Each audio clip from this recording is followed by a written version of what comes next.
Good afternoon बंधुरा आजकेर ब्लगटा बिकाल थेके स्टार्ट करलाम। और आमी एसेछि मायेर बाड़ीते माने आमार बापेर बाड़ी जाके बोले। तो एसेछि कारण पापानेर जे भ্যাকসিনগুলো হয় আর কি, তো আমরা এখান থেকেই নিই। আমরা কোনো প্রাইভেট জায়গা থেকে নিই না, আমরা সরকারি যে সেন্টারগুলো হয় ওইখান থেকেই পাপানের ভ্যাকসিনগুলো নিই। আর খুব ছোটোবেলা থেকেই এখানেই নিই, কারণ ওকে আমি একা সামলাতে পারবো না বলে মা আর আমি দুজনে মিলেই সামলাতাম আর কি।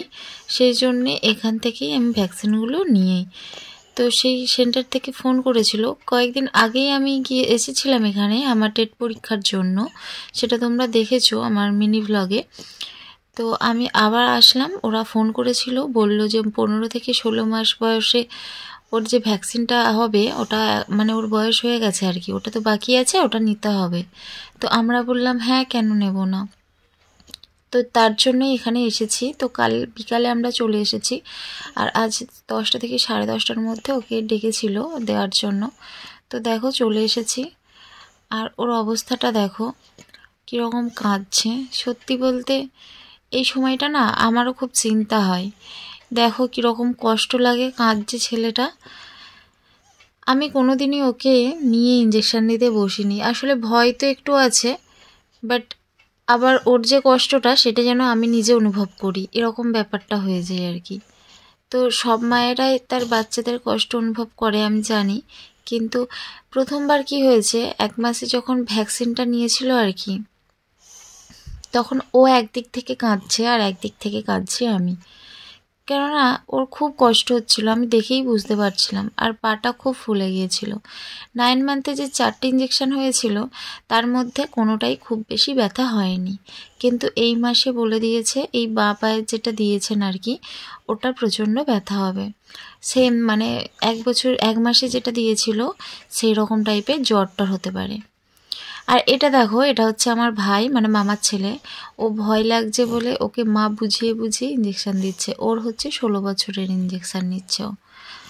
তো যাই হোক, ইঞ্জেকশান নিয়ে বাড়ি আসলাম, এসেই দেখো ও তো ছোটাছুটি করছে, এখনও পর্যন্ত কিছুই মনে হয় না। তো আমি ভাবলাম বোধহয় আর ব্যথা হবে না, কিন্তু মনে মনেও একটা মনে হচ্ছিল আর কি যে দুপুরের পর থেকে হয়তো ব্যথাটা হতে পারে, কিন্তু ও যেহেতু খেলতে চাইছে ওকে খেলতে দিয়ে দিই, তাহলে ওষুধটা হয়তো ছড়িয়ে পড়বে আর কি, ব্যথাটা কম লাগবে। আসলে হয় না, ছোটোবেলায় যখন ছিল হাত পা নাড়তো, কিন্তু বেশি নাড়তে পারতো না, তো তার জন্য ফুলে যেত জায়গাগুলো, শক্ত হয়ে থাকতো, 2-3 দিন থাকতো আর কি।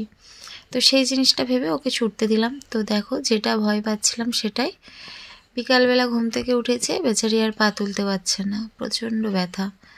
তো কষ্টটা ওর থেকে বেশি আমারই হচ্ছিল। আমি ওর সাথে যত হেসে খেলি না কেন, আমারও ভেতরে যে কি কষ্ট হয় মানে এটা বলা যাবে না আর কি। এটা সবাই বোঝো যারা যারা বাচ্চারা এরকম ভ্যাকসিন দিয়েছে, যাদের মায়েরা এই কষ্টটা অনুভব করেছো, তারা মানে এটা বুঝতে পারবে।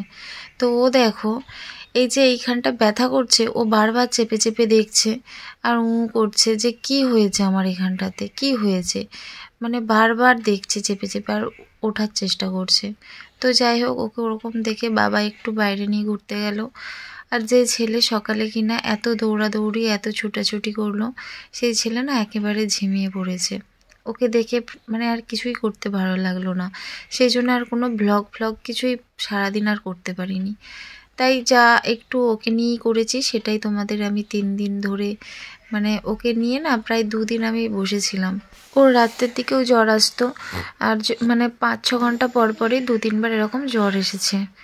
আমার ছোট ভাই এসেছিল, ওর সাথে ও বসে বসেই খেলছিল। দেখো উঠে দাঁড়ানোর চেষ্টা করছে কিন্তু পারছে না, ও বারবার ইশারা করছে এটা ওটা সেটা, বসে বসেই বেচারিকে খেলতে দিয়েছিলাম।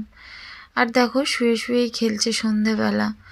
মা বাবা আমি সবাই মিলেই ওর পাশেই ছিলাম, কারোরই মন সেরকম ভালো ছিল না।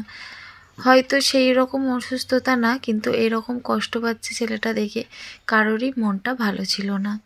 শুয়ে শুয়েই ওকে মানে যে যেভাবে পারছে খেলাচ্ছে আর কি।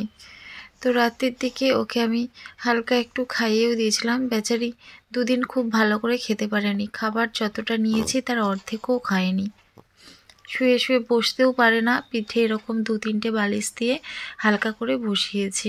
কোলেও যে নেবে আর কি, মানে হাতটা কিভাবে রাখবো, কিভাবে মুড়ে রাখবো পাটা বুঝতেও পারছি না, সেই জন্য এইভাবেও বসিয়ে ওকে কোলের মধ্যে নিয়ে খাওয়াতে হচ্ছে। তো এই ব্যথাটা কাল পর্যন্তও ছিল, একদম বিকালের দিকে ব্যথাটা একদম হালকা হয়ে গেছিলো, হাঁটাহাঁটি করতে পারছিল।